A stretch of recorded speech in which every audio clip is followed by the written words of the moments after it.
morning onwards we have been seeing that topics on earth, surface of the earth, underneath of the beneath of the earth, all the things. Now I will take you a little bit up into the atmosphere.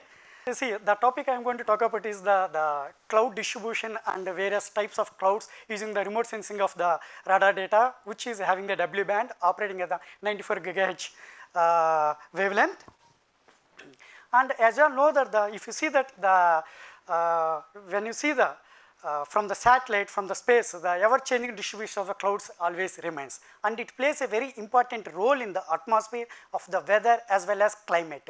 And you can see that some of the clouds contribute to the cooling, some of the clouds contribute to the warming. For example, low-level clouds always reflected back the incoming solar radiation, thereby cooling of the Earth's surface, and the high-level clouds transmit the incoming solar radiation, at the same time trapping some of the outgoing long-wave radiation, thereby heating of the atmosphere. Thus, the cloud plays an important role in the radiative forcing, and also some of the clouds will precipitate. And during the process of the condensation, the large amount of latent heating is released into the atmosphere, thus actually drives the circulation of the atmosphere, which is a secondary energy source after sun being the primary energy source. And once the water vapor evaporated from the earth's surface, they are swept away by the wind and there it condenses into the other regions. Thus, the distribution of heat and moisture take place into the atmosphere. The transport of moisture often produces a convective clouds by providing the necessary conditions. These convective clouds emanates a spectrum of waves starting from few hours to few days, and also the group of convective clouds interact synergetically to produce a mesoscale convective systems, and this actually plays a very, very important role in the day-to-day atmosphere of the weather and climate systems. If you try to see that, look at what are the studies has been done over the past. And this is what ever-changing distribution of the clouds.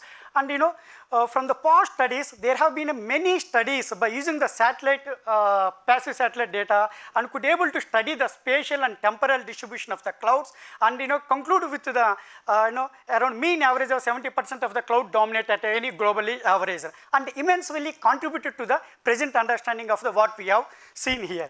And different cloud types, as I said, different cloud types will behave as a different radiative properties. Thus, towards this, there have been studies, classifying the low-level clouds, high-level clouds by using a passive brightness temperature thresholds. And also, with the launch of tropical rainfall measuring missions, actually we could say that this is the path to breaking of the launching of the TRMM, which provides the unprecedented information on the vertical structure of the precipitating clouds. There it actually enhances our understanding of the rainfall spatial distribution of properties and how to represent in the models, and thereby enhances our forecasters. And further, in 2006, actually, we had the launch of the non-precipitating radar, which operates in the W band 94 GHz, because the TRM is very sensitive to the precipitating particles, whereas this cloud set fellow sensitive to the non-precipitating particles. So by combining these two things, one can able to study the evolution of the cloud systems, starting from the non-precipitating to unprecipitating systems. And also, the different multi-layer cloud systems are actually very, very important to the circulation strength. There have been studies, I will touch upon this one, and comes to after seeing all the things, I myself try to see that what are the major gap areas where I could able to contribute to. So where I come up across is the vertical structure of the various cloud types and associated dynamics are one of the gap areas, and the distribution of multi-layer clouds are very, very important. These are the two main gap areas are missing in the realm of the cloud physics. This is what I will try to talk about, and try to give what is the role of clouds in the Earth's energy balance. You can see that the latent water vapor contributes 23%, and also conduction for taking 7%. So 23 plus 7, 30% actually plays a very, very important role. To give a glance of actually what is the very, very important of the latent heating, if you try to see that the average radiation received over the Earth's surface 170 watt per meter square, over the Indian region, if you see that 5 to 30 degrees north, 25 to 25 if you take, the total energy what we received from the earth, 1 into 10 to the power 15 watts, and the average amount of rainfall for the monsoon we got 4 into 10 to the power 15, and with the simplification we could able to calculate that the latent heat released by the rainfall is almost equal to the radiation reaching over the surface of the sun. Thus actually latent heating plays a very important role, which is hidden in the atmosphere by these clouds. This is what I need not go. So this is the main objective, and some of the papers have been published towards this. As I said, we have used the CloudSat satellite data, which is a non-synchronous and having 94 gigahertz. This is a very, it gives a blade cut, a scanning of the across the clouds, 1.4 and 1.7 kilometer, and having the footprint of 240 meters altitude resolutional. And to give the general classification, these are the 10 basic cloud types which are having high level clouds, mid level, low level, and some other things I am going to talk about it. This is what how the cloud classification has been done in my studies. And before that, anything we have to validate. So we know that we have the International Satellite Cloud Climatic Project data, which also gives the cloud classification schemes using the passive sensors, whereas the CloudSat data, what we have done is also same. This is for the stratocumulus. We can see that very well the CloudSat data frequency occurrence of stratocumulus clouds very well matched and their maximum preferential region also. Thus gives the confidence to our results. And this is for the deep convective clouds. And actually this shows the different types of the cloud distributions over the Indian summer monsoon region, starting with the cirrus, altostratus, altocumulus, stratocumulus, cumulus, deep convective clouds. These different cloud types will behave as the different radiative properties, thus having the importance to investigate these kind of clouds. So I am not going into the what causes this one.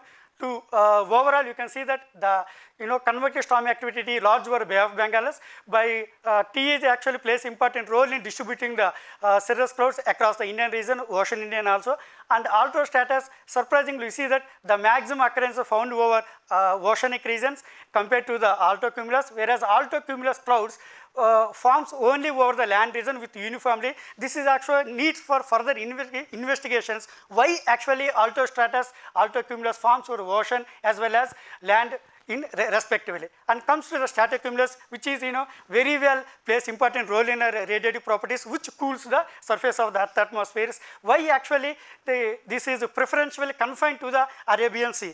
Just we try to see that during monsoon season we have the over the Arabian Sea there is a thermal inversion presence because of the upwelling of the cold air over the Arabian regions. This thermal inversion does not allow the cloud develop into vertically, and besides this there is a dry air coming from the Arabian desert at 650 hectopascal, which further dilutes the development of the vertical development of the clouds. Further we can see that the descending branch of the monsoon also from this 90 to 100 longitude correspond to the Bay of Bengal, having ascending branch and correspond to the descending branch. These descending branch further will not allow the clouds will grow into the vertically. So all these factors will favorable to the formation of the clouds at low level. Thus we are having the low level clouds, especially stratocumulus clouds. And coming to the cumulus and deep convective clouds, apart from all these clouds, the deep convective clouds has been studied very well across the globe as well as in Indian region also.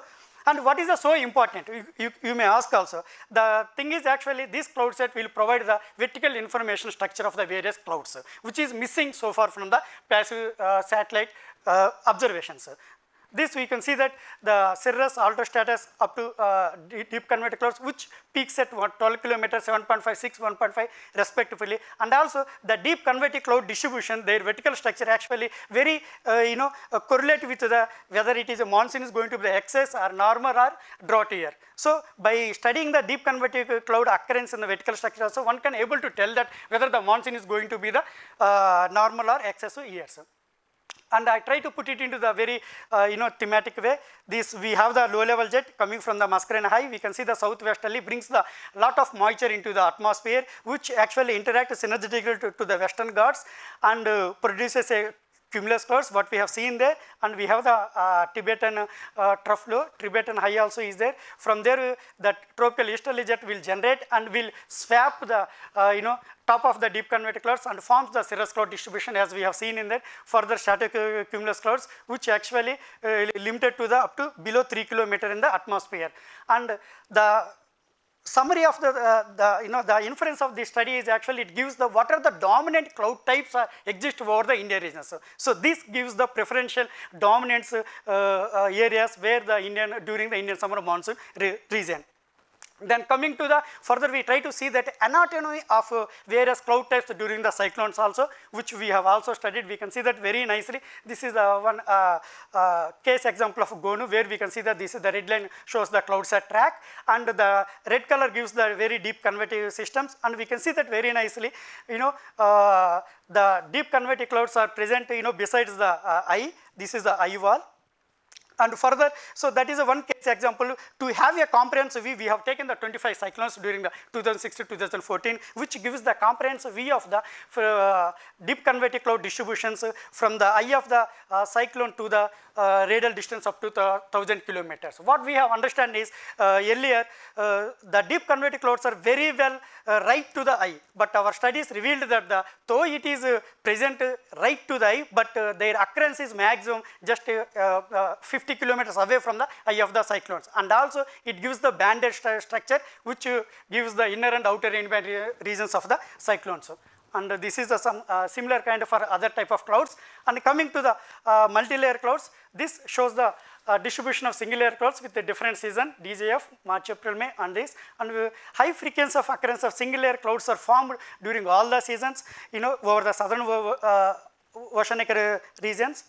And this shows the the three-layer clouds, which we can see that very nicely. The single-layer clouds maximum occur over the oceanic, whereas the three-layer clouds are more prominent over the land regions. So thus has a place a very important to study this distribution of multi-layer clouds. And this 5-layer clouds, so you can see that very nicely the migration of intertropical convergence zone, going back to north and coming to the south direction also. Thus actually we could able to quantify the distribution of 5-layer clouds over the globe across the Indian region also. And further we try to see that what could be the reason for the formation of these multi-layer clouds. So if you see that this picture shows the mean picture of the vertical velocity, pressure longitude section of mean vertical velocity. We have taken 10 degrees south, 10 degree north, and just see that the red color indicates the upward motions, blue color indicates the downward motions.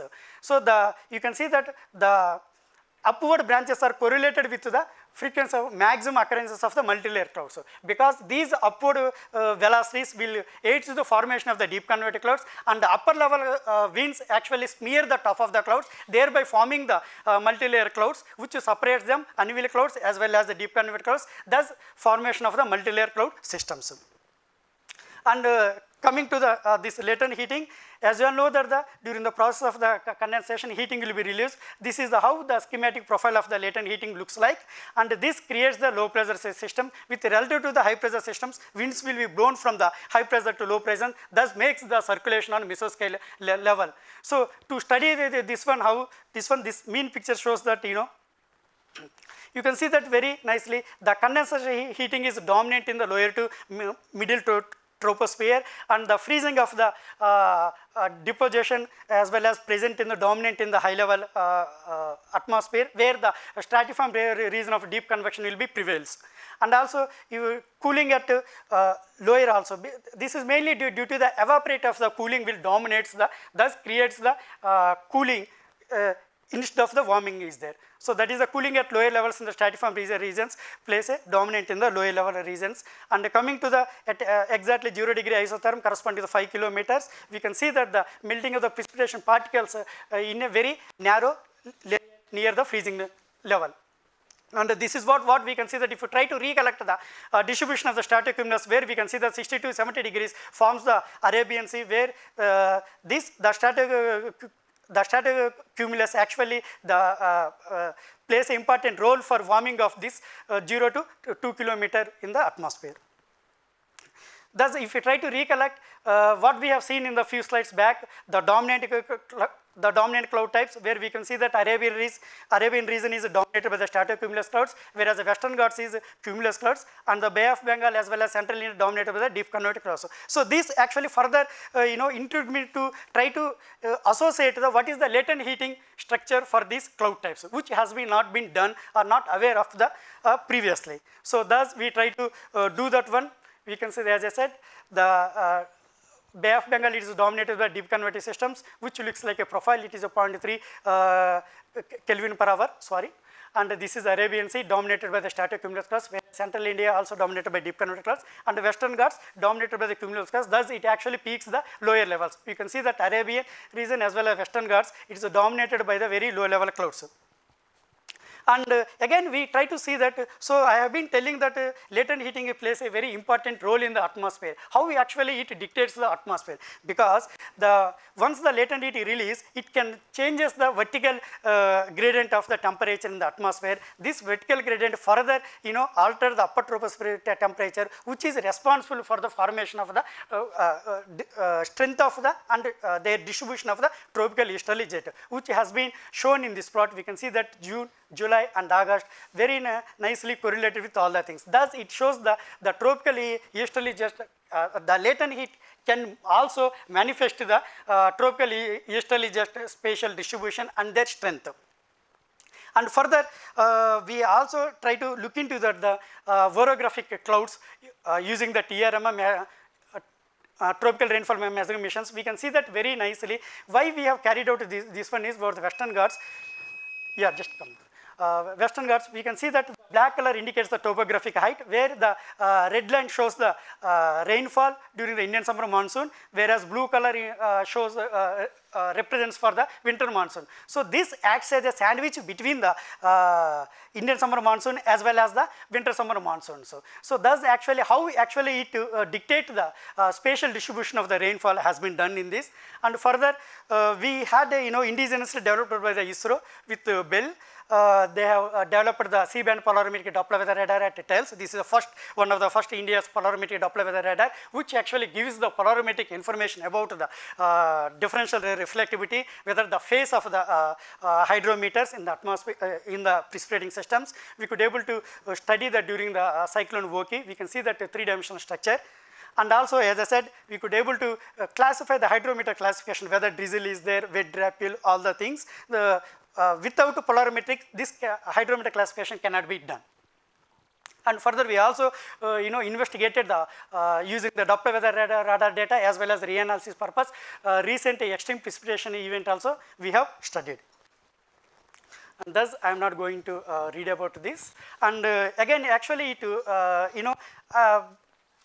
try to put me what are the gap areas also. So what we have seen is investigation to be done on the quantification of multilayer clouds as well as co-occurrence of the various cloud type and the radiation heating still can be gap areas as well, and maybe challenges also.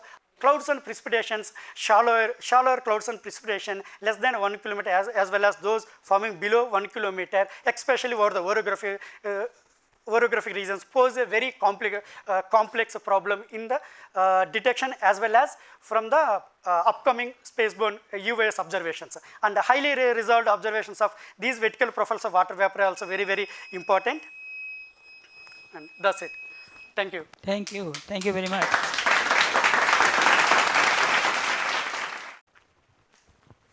Yeah, just identifying from your gap areas, yes. I was just wondering that I was a little concerned about the resolution in the vertical direction as you mentioned. So why don't we also use the ST radar and LIDAR along with your satellite data to get a better, because what I'm also concerned is how far we are going in terms of prediction. And I'm probably provoking Chiranjeev also in this domain. Are we using for cloud prediction or even the cloud burst, which has happened just day before yesterday, enough for supervised learning at least? Because there are lots of data which you guys are generating.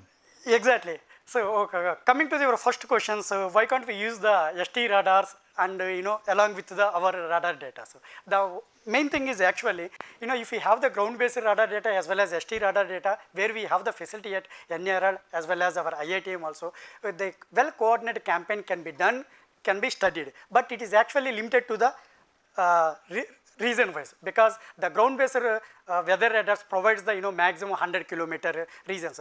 Whereas when it comes to the spaceborne, we can see that horizontal distribution, but the main limitation is we don't have the simultaneous observations of the ST radar and this also. But together with this, we have done the studies where we have the used the combine measurements of the ST radars to study the vertical velocities of the how actually the cloud droplets or water vapor going into the atmosphere, and using the weather radars how actually it transforming into the precipitating clouds. So we have done that one, and coming to the other things actually where the AI can be used, yes, but AI I think now it is a coming of boom, but the AI mainly, as you all know, that this is a data driven, but if you try to put it to the physics based AI, then I am sure that something we can contribute towards that direction. Chiranjeev has to help you in that. Yeah, of course. So the point is, more campaign mode observations are required, and there are ST radars, as far as I am aware, at least 5, 6 stations. Yeah, I will add into that, sir. Actually, campaign-based observation is also required, but the coming to the AI, as I understood, I may be sorry if any flaw is there. The dynamic range of values. So if a number of campaigns if you observe also, but the same precipitating system if we observe, then I don't think that the AI will going to help. But if you have the different cloud systems with having a number of observations, then it could able to capture the dynamic range of precipitating systems or cloud systems that will help to better predict the AI. So in your result already you have so many different types of clouds, so that's perfect for K-mean clustering for him. Yeah, in fact, actually, this cloud classification algorithm has been done using the fuzzy neural network, and now actually I have not shown here using the AI, we could able to classify the clouds also, but not in a successful manner. I was curious, why do we get clouds up to 12 and 15 kilometers and not above? Because the height of clouds, is there a reason why clouds don't form above 12 to 15 kilometers? Yeah, clouds form actually about 12 kilometers also, because when the necessary conditions are favorable conditions, there the temperatures are very cool, then it actually leads to the saturation conditions, then it forms the clouds. Thus actually what I have shown in the cirrus clouds, which are formed by the in situ generations, and beyond that the deep convective cloud systems which pumps the water vapor into the atmosphere, that also will facilitate the formation of the upper level, higher level clouds about 10 kilometers also.